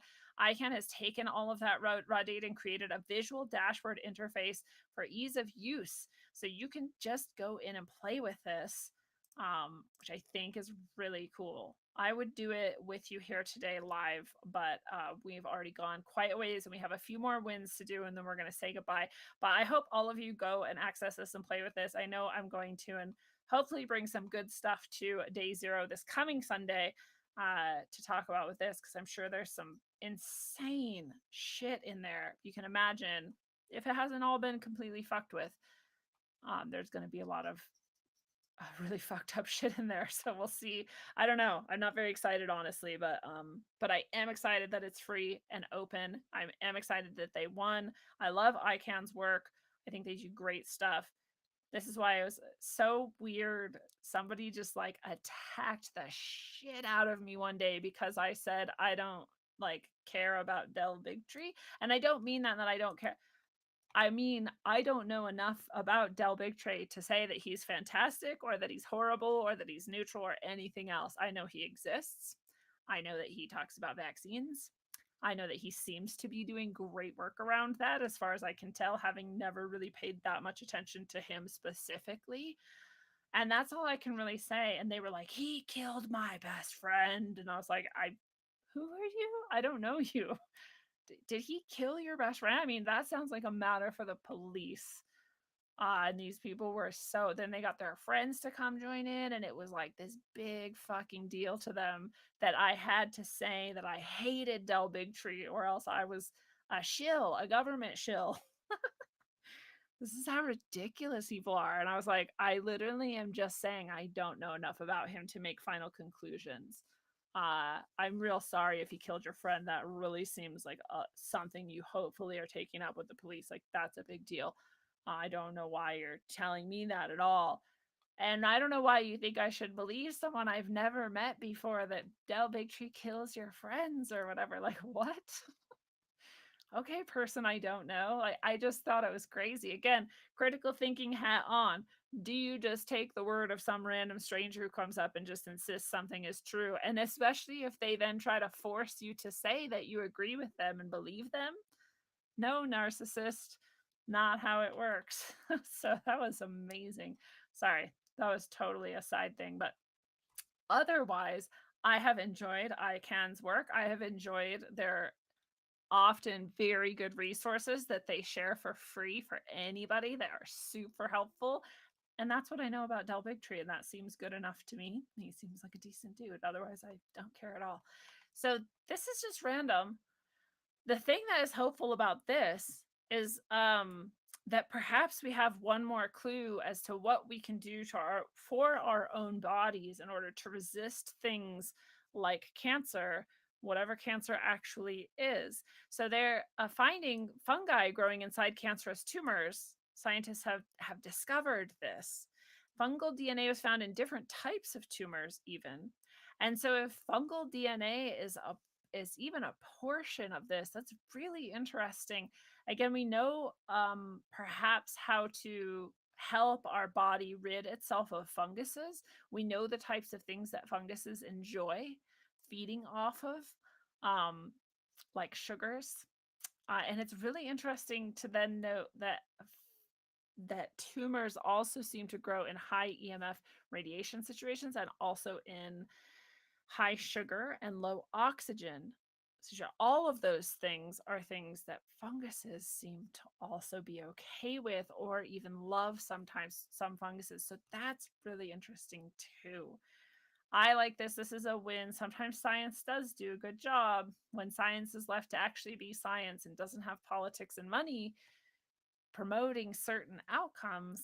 And so I just wonder how far we can get in actually healing ourselves and keeping ourselves from developing these life challenges like cancer if we understand more about things like this. So interesting development there. This maybe this isn't a huge win. I think it's a huge win for the idea that scarcity is created and that is created to control you, and that there's really no such thing as scarcity in this realm. And I'm a big promoter of that, as you know. I really like us to understand, as I always am pointing out, the resources are still here, the food is still here. And this is another example of how the water is still here. They taught us the water cycle. Again, you've heard me talk about this many times, I'm sure. They taught us the water cycle and they never taught us about primary water. We covered this way years ago. I just learned about it, honestly, probably only like 10 years ago. And I was like, what? What is primary water? Like, blew my mind. And then I was like, it's so fucking obvious, actually. Like, it's so fucking obvious that I just missed it. I grew up in the Pacific Northwest, and in the Pacific Northwest, there are so many artesian wells. And if you don't know what an artesian well is, it is where water just shoots out of the ground, pure water, pure, clean, beautiful water, just shoots out of the ground endlessly. And as far as any humans have documented, it has never slowed down or stopped in these places where I grew up. I used to fill my water at them and just drink it pure. You don't have to filter it. The earth did it for you. It's full of minerals and shit. It's great. That shit's everywhere. That is everywhere. It's not just in the Pacific Northwest, I've learned. It's all over the world. All over the world, there's artesian wells. All over the world, there's where the head of rivers, the river sources, right? You can go to one famously on Mount Shasta. There's the headwaters of the, I always forget. Is it the Colorado? Is it the Snake? It's something. That river, you just see it. It's just flying out of the mountain. That's the start of the river. Where is that coming from? It's coming from inside the fucking earth. Why didn't they teach us that in the water cycle, right? The water cycle is like, oh, there's the ocean and it evaporates and then it's a cloud and then it rains down and that's where all our fresh water comes from. There's nothing else. And so it's going away. And every time you drink, you're a bad human. You're a bad human who's taking up all the water. You're stealing the water from the earth and you're wasting it every time you wash your hands. Like, it's just fucking insane when really there's all this water shooting out of the planet constantly, nonstop, not slowing down everywhere around the planet. That fucking shit is everywhere. So, in addition to that fact that for some reason nobody knows, lots of people know, you know what I mean? But like, we're not taught it and no one thinks of it. So, everyone just thinks the water's all disappearing. No, it's not. There's plenty of fucking water everywhere. But this is even further evidence there's just tons of water. People have posited for a long, long time, basically, that there's huge oceans of water inside the earth, that we're so stupid about what's inside of the earth, but there's actually giant oceans of water in there. And scientists have discovered massive oceans near Earth's core. Yeah, it's not quite like the ocean necessarily, but they said there's so much water down there that they are seeing that there's more water than all of the oceans on the surface. That's a lot of fucking water. That is a lot of fucking water.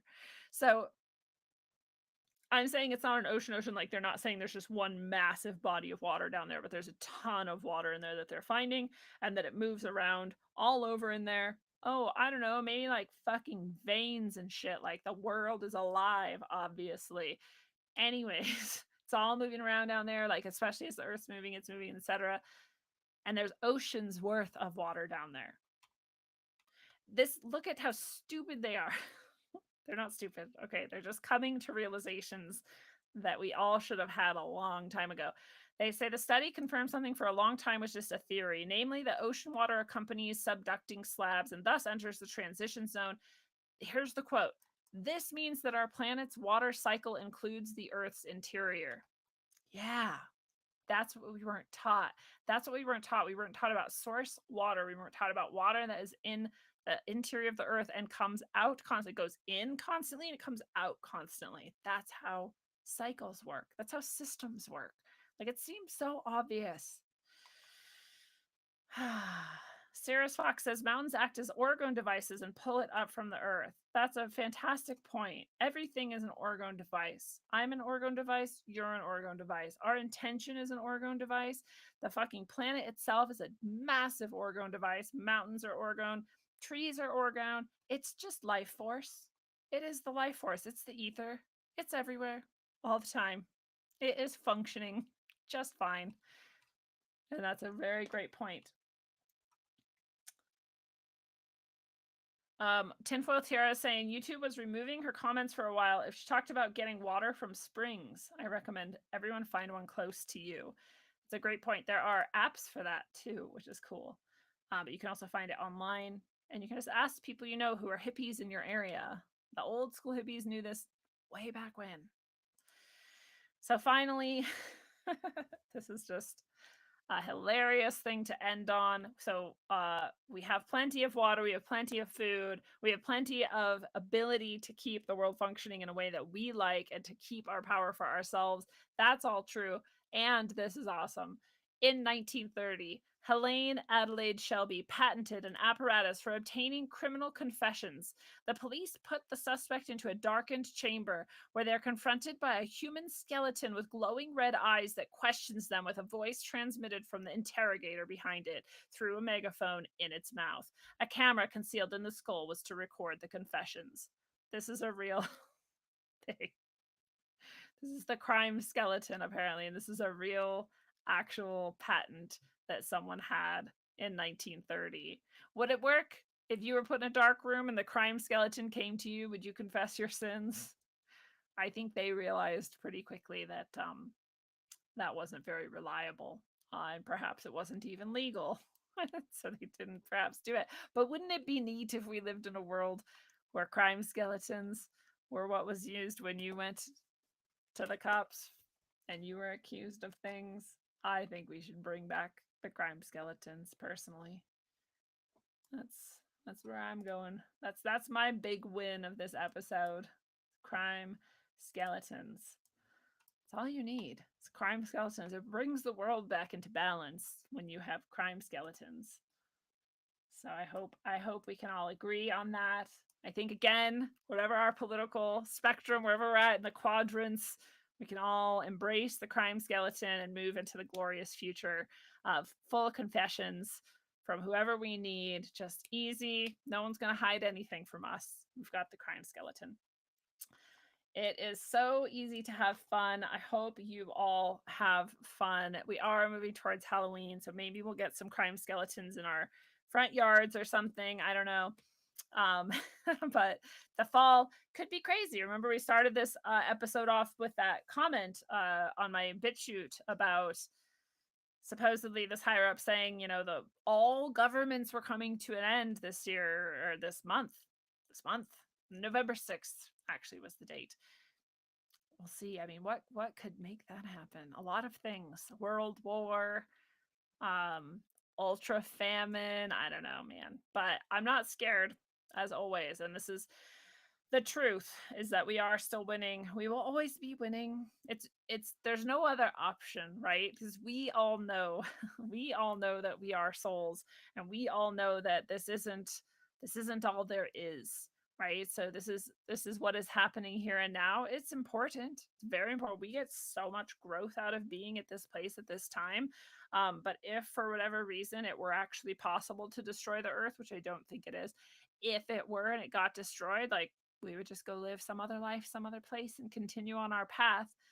So we're here for now. It's important. We're going to be responsible for ourselves. We're going to do anything we can to create abundance, tap into the abundance that is everywhere all the time, help our neighbors do so as well, and continue to let go of the people who don't want to, the people who want to give up, roll over, die, become a part of the beast system or whatever. Okay, bye-bye. We're going to keep doing this. You do that. God bless you. Good luck. And we're just going to keep going. And again, we've already won. It's been foretold in every prophecy. It's been very obvious for some time now. There is no other option but that. None of their machinations could even work. They, I think, even learn that more and more as time goes on themselves. Whatever demons have convinced them and whatever sick plans they thought were working out fine clearly don't work. They clearly fall apart frequently. And they're just going to continue to do that. So I'm glad to be winning with all of you more and more. I'm glad to be doing more and more winning updates as time goes on. I hope to do more and more and more. This Thursday on Middle Path, I do hope to do the DNA episode and dive into that more deeply than we have before. As often as we have touched on that, there's some really cool synchronicities and things that have been coming together and guiding me towards that. So if it's ready by Thursday, we'll dive into that. If not, we'll do something else awesome. But either way, I hope you are a supporter, and I hope I get to see you on Thursday for Middle Path. And otherwise, don't ever forget about the abundance. Don't ever forget that there's a reason they want you to register all of your gardens in a national registry. And don't ever forget that source water has been spewing out of the earth forever, and it will never stop. You are in a place that was made for you, and you're taken care of. Trust and love that, and continue to work for your own self-responsibility in that. Keep winning forever. And until you do, travel well, aim for balance, and always look inside first.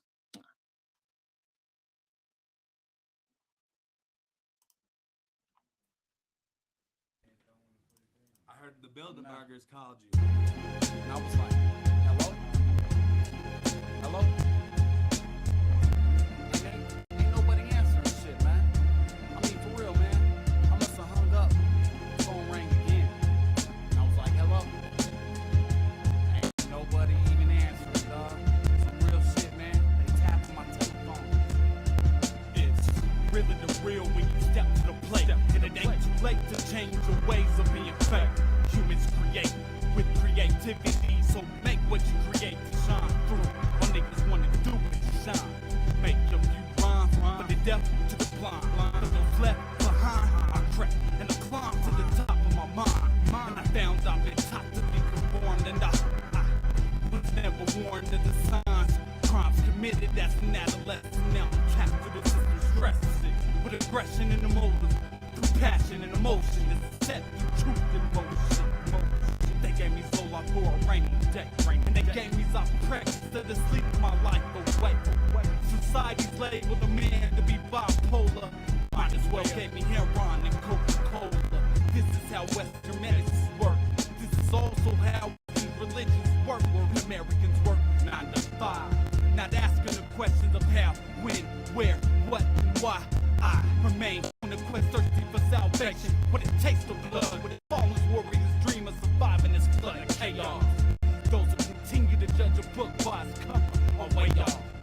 Breaking these laws of the scar prison, reminiscing the pain, taming niggas up in the system. Gotta live a lie with a cry, nobody hears ya.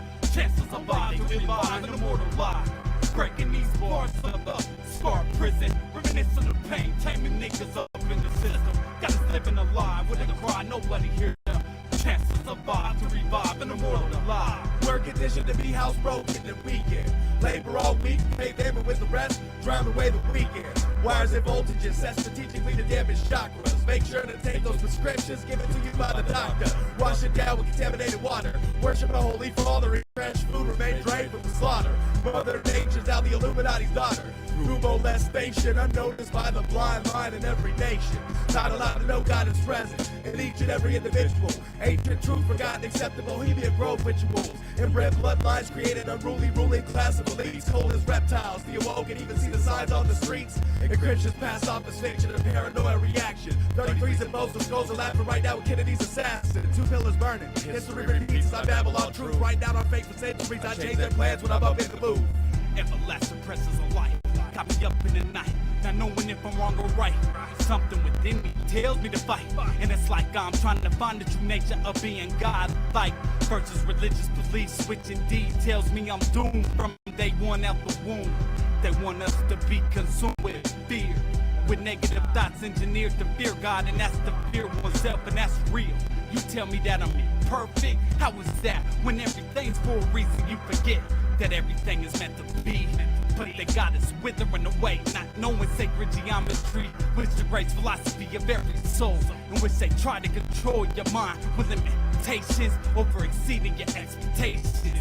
You'll be considered an outcast with lacerations, so I continue to master patience, creating ways to make it through the Piscean age that's getting close to the Aquarian stage. As I stand strong on my God-given ride, it's my life against all lies to penetrate these imprisoned walls that creates flaws and false laws. So y'all niggas better recognize before you die, before you had the chance to survive. And that's right, bars of the scar prison, reminiscing the pain, taming niggas up in the system. Got us living a lie with a cry, nobody hears ya. Chance to survive, to revive an immortal lie. Breaking these bars of a scar prison, reminiscing the pain, taming niggas up in the system. Got us living a lie with a cry, nobody hears ya. Chance to survive, to revive an immortal lie. Breaking these bars of a scar prison, reminiscing the pain, taming niggas up in the system. Got us living a lie with a cry, nobody hears ya. Chance to survive, to revive an immortal lie. Breaking these Bars of a scar prison, reminiscing the pain, taming niggas up in the system. Got us living a lie with a cry, nobody hears ya. Chance to survive, to revive an immortal lie.